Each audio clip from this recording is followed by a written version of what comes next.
good, YouTube? In this video, we're going to be talking about the Elgato Facecam, the new situation you're seeing right now. We are looking quite clear, quite crisp.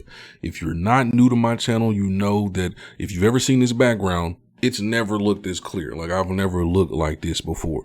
And it's all because of the Elgato Facecam. I've been gone for a little while from uploading and recording and stuff like that. And not gonna lie to you, I've been feeling a little rusty when it comes to the video situation. So hopefully this gives me back my YouTube sea legs or something. I don't know. But yeah, I've just not been enjoying or liking how I've been executing these videos or tutorials I've been trying to record. So this hopefully will get me back used to talking on camera with this blinding light in front of me. Out the box, the quality of this bad boy, as you see, looking quite nice after you change those settings, obviously, because the default settings are going to be far more sinister. It has a raw video output. That means it's not going to have any chance of the camera and its software in it or whatever to make your image worse as it goes to the computer.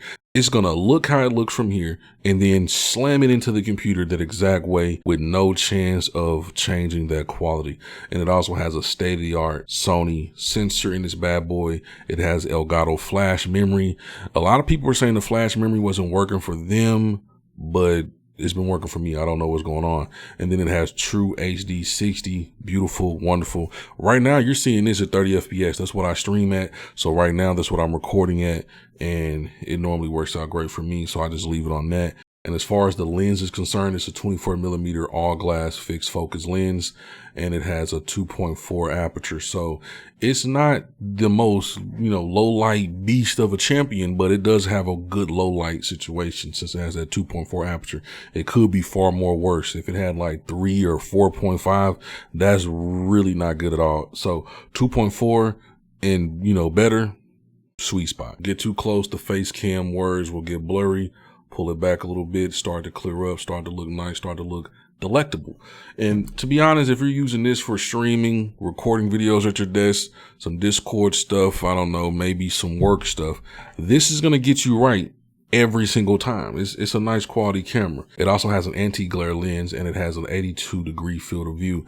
That's much more better than a lot of other webcams. So the webcam I was using before was a Logitech C920, and it got your boy where it got your boy. Like, my phone is the iPhone 13. I don't use this to record videos usually. And my actual camera, I have a Canon SL2, and I don't use that to record videos.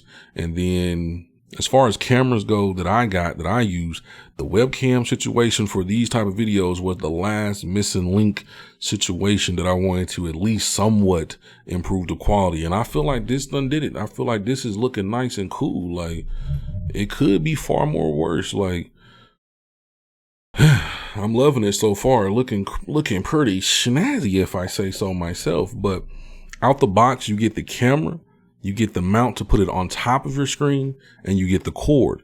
And it also detaches from that actual camera as well. So if it messes up or something like that, you don't have to worry about it. If the dog chews it up, you're good. Your girl cuts it up, you're good. If anybody does anything to your cord, you're good. Period, point blank. Just go buy another one. But if they watch this video, they'll know to destroy the whole camera. I'm going too far deep at this point. It works on Mac and PC. I am on the PC situation. And speaking of what it works on, a lot of people were saying that they had issues with it as far as not showing up at all on their computer. I didn't have that, but I did have a situation where it was stuttering. So if I was moving, it'll just do a quick little jitter and like freeze the frame for a quick second. But you wouldn't notice it obviously if you're sitting still, but moving around, it'll show up in the recordings, the live stream, stuff like that. And that was simply because you need to change this setting.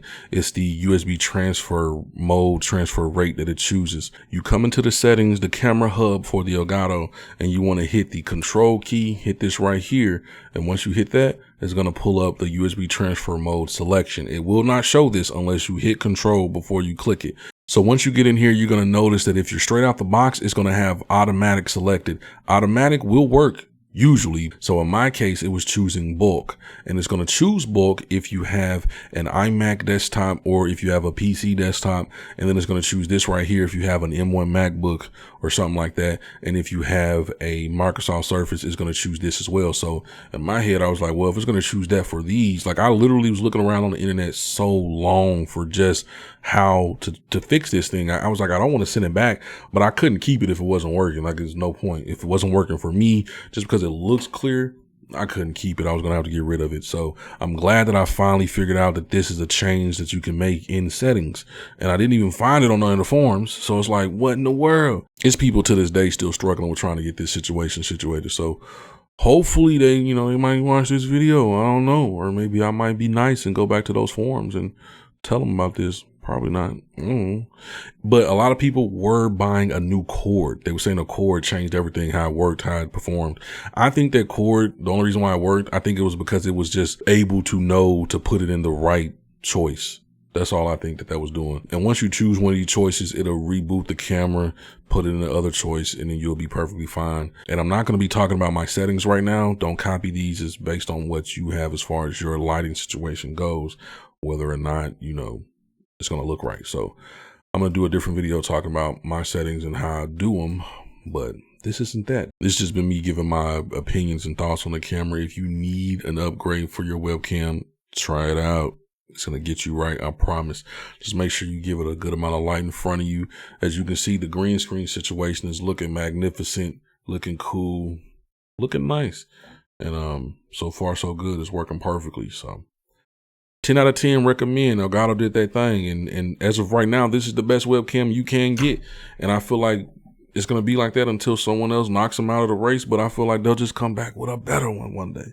Because it's not like people just come out with one camera and never come out with a new one ever in their whole career of making products. So one day we'll get that Facecam 2 or something like that, or they might call it a different name. And if this one is looking like this, I can only imagine what the newer one going to look like whenever they come out with one. When it first come out, these bad boys was $199 USD. Now they even lower sometimes. And if you go to eBay, you might even be able to find one for $140 brand new. So yeah, it's a couple bucks, it's a couple bucks on that bad boy, but it's worth it. It's very, very much worth it. It'll get your videos and live streams kicked up a notch. Now I feel like my gameplay matches my, webcam situation, because before I just didn't like how my webcam was looking with my gameplay, because I'm like, man, I'm really doing all the stuff I'm supposed to do right with my gameplay with the green screen background, but the webcam was just not matching it. It looked weird. It was like the webcam was just like low quality, everything else, boom, high quality. Like picture this, but then the webcam is like blurrier or not as crisp. It don't feel right because that's too dang clear in the background. So if this video helped you out, if you liked it, if you just like to hear me in the background, if you miss seeing my face, slam the like button. It's greatly appreciated. If you picked up one of these cameras and you're loving it, let me know down below, or tell me whatever webcam you're using that is getting you the quality that you like as well, because there's all sorts of cameras out there, but this is the one that I chose to go with. I love it. Been a pleasure. It's been wonderful. And as always, I'll see you in the next one. Peace.